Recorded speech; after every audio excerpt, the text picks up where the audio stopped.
What's up, beautiful people? On today's episode, I'll be addressing some of the questions that you guys have in regards to this pattern right here. Some time ago, I posted an episode showing you how to make a pattern for leggings. I've come up with a list of 6 questions that I know are going to be very helpful for you, so let's get into it. Question number 1. How is the front hip line higher than the back hip line? The reason for this is because I actually stepped down by a half of an inch up here on the front waistline, and I didn't do that on the back waistline. My front hip depth was 8 inches. My back hip depth, however, was 9 inches. So imagine stepping down by a half of an inch on the waistline and then measuring 8 inches down. In total, that's pretty much 8.5. So if we're comparing 8.5 over here to 9 over here, that would definitely cause the hip line and crotch line on the front of the leggings to fall higher up than on the back of the leggings. I also made a mistake in the video by saying that I stepped down on the front waistline by 1 inch. What I really meant to say was that I stepped down on the front waistline by a half of an inch. The next question is, what if my back hip line ends up being higher than my front hip line? This is most likely because you did not measure properly. You can go check out one of my latest uploads where I show you how to measure yourself correctly. It's going to be up here in the card so that you can go check that out. There was one thing that I did not mention in that episode. Something that would be really helpful when you're measuring from your waist is to tie something around your waist at the smallest part. So the smallest part of your waist is your natural waistline. Now once you tie that thing, you know that that's going to be the place that you measure from when you're taking your lower body measurements. I'm going to demonstrate for you how you measure your front hip depth and your back hip depth. So your front hip depth, from this thing here that I have tied on my waist, you're going to measure down to the widest part of your hips.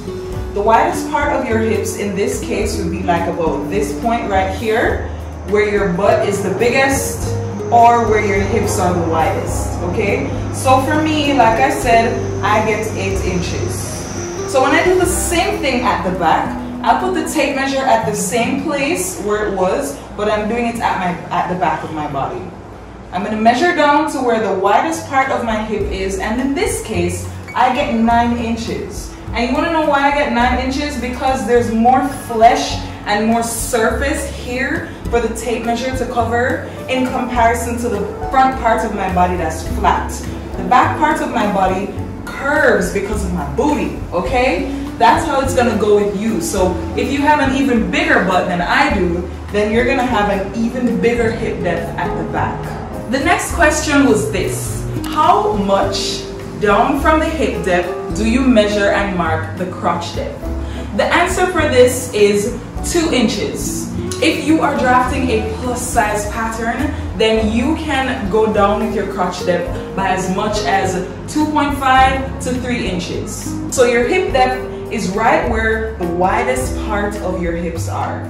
Your crotch then would be where your crotch starts, and that's usually about 2 inches below where your actual hips are. The next question is, what about seam allowance? And that's a really good question. Most times when patterns are being drafted, seam allowance is added to compensate for the fact that you're going to be stitching off fabric off of your garment. In this case, since we're drafting a pattern for leggings, we wouldn't bother to add allowance because leggings usually fit really tightly.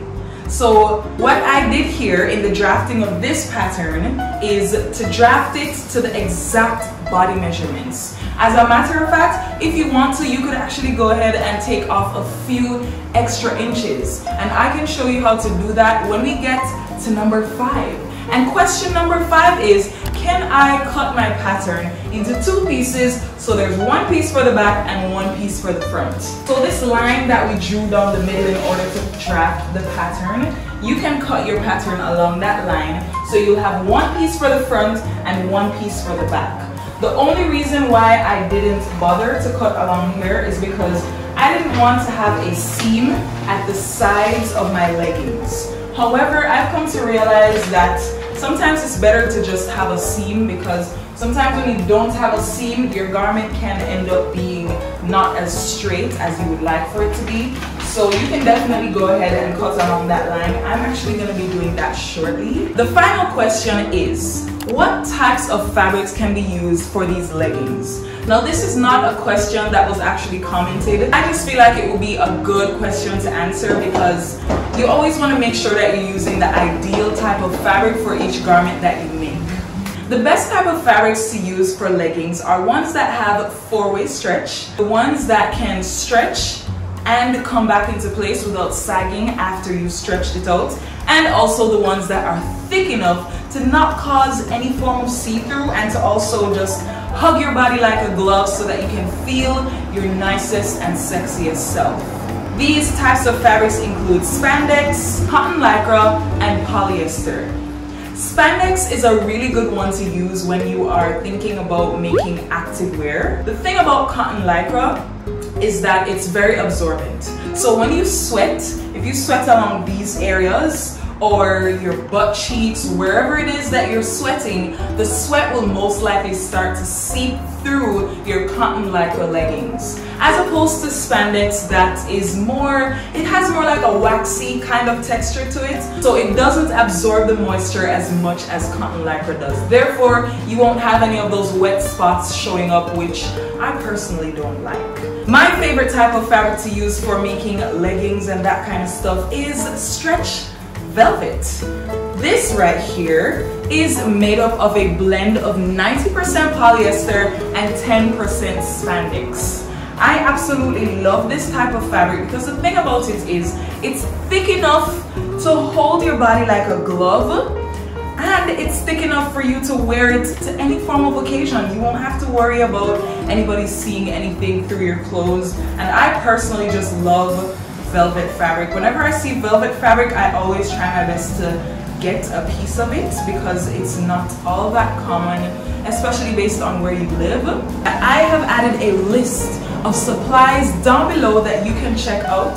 So if you want to get sewing supplies for yourself and you're an avid shopper on Amazon, you can go check those links out. Also, it's a good way to support me and my channel because I get a small commission from all those sales. In my next video, I'm going to be showing you how I make leggings with that stretch velvet fabric. So if you don't want to miss that, make sure that you're subscribed and hit that bell icon so you won't miss my uploads. Give this video a thumbs up if it's been helpful for you so far. But right now, I'm going to show you how I will cut this into two parts and how I'm going to remove some of the excess fabric to possibly get a tighter fit from these leggings. What I meant to say is remove some of the excess paper so that we can get a tighter fit for the leggings. So in the previous video, I had stepped up here by an inch, but I realized perhaps I should not have done that. I should have just left this area straight. So what I'm going to do now is to use my ruler, and I'm making sure that this straight edge here is in line with the center line. This line represents the out seam, which is also known as the side seam. So I have this in alignment here, and it's no more than ½ of an inch. And I'm going to use my chalk to just draw a straight line coming across here. What this does is that it straightens the back of the leggings. And the reason why you want to have the back of the leggings being straight and the front being slanted is because of the fact that your butt has so much more area to cover as opposed to the front of your body. So you need to compensate for the rise of that curvature of your body right there. So that's why this stays the same and this goes down. So what I'm going to do now from this line that I re-established right here is that I'm going to draw another line that's pretty much going to be ½ of an inch below the existing line that was there. That gives us a slant for the front of the leggings and a straight line for the back of the leggings. So what I can do now is to actually cut along this line right here for the leggings. And this is going to separate the front of the leggings from the back of the leggings. And I'm going to just go ahead and cut this here. I'm going to cut along this line. And I'm going to do the same thing for the front. So when we lay the front piece and the back piece right sides together, we can see that they meet at the side seam up here, but then there is a considerable amount of space in this area. If I measure that, you can see clearly that it is a little bit more than ½ of an inch. So what we're going to do now is to actually taper off the legs of the leggings. So you're going to take your ankle measurements. When I measure my ankle, I get about 9 inches. When I made the leggings out of this initially, I did not like how the ankle of it came out. I feel like the ankle was too loose fitting, but I want my ankles to fit me closely. This should represent ½ of my ankle circumference. 9 inches is the total circumference of my ankle. If I divide that by 2, it would be 4.5. So I would measure 4.5 on this here. Instead of measuring from this side, I'm measuring from this side that has the inseam. So I'm measuring that 4.5 inch right here, and I'm not adding allowance because this is going to be super stretchy. And I'm doing the same thing on the other side of the leggings. Another thing I would like to do is to measure and make sure that this space right here is ½ of my thigh. My thigh currently measures 20 inches. This area should measure 10 inches, and so should this area. We do have 10 inches here, so that could stay. However, on this side, we're gonna have to minimize the front of the leggings to match the back of the leggings. And this is the knee line, so we're going to measure the knee again. And you want to measure your knee while your foot is straight for this. So for me, I got 15 inches. So that means this area should measure 7.5, which is ½ of 15. This is pretty much accurate because it's not much that's coming off right there. What I'm going to do then is to use my ruler to connect that ankle line all the way up to this knee line.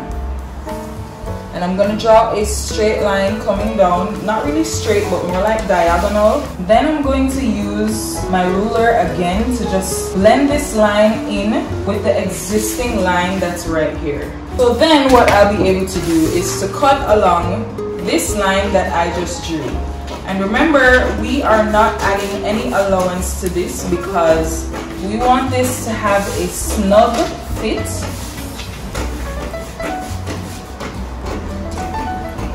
And because we're going to make this close fitting, what I'm going to do, I'm going to use the front of the leggings as a replica to cut the back of the leggings. This is all in alignment, so you don't want the front of the pattern to be all the way up here or all the way down here. You want it to be exact right there.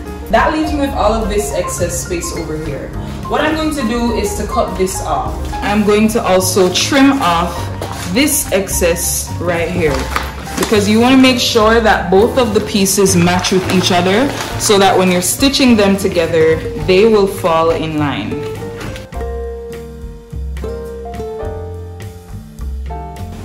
Now that matches up. And actually what I want to do to just make this a little bit straighter is that I'm going to use my ruler and I'm going to draw a straight line here to pretty much blend in that line so that it's not so sharp. It's not so sharp anymore, which is a great thing.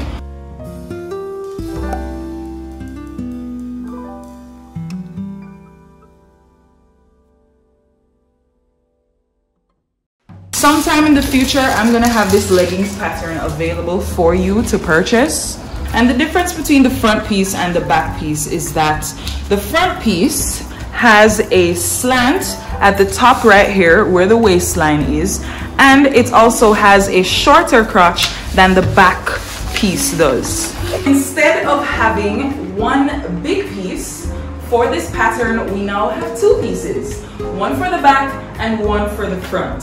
They also look a lot sleeker, and because of that, we're going to be able to get a more snug fit when we make leggings with these patterns.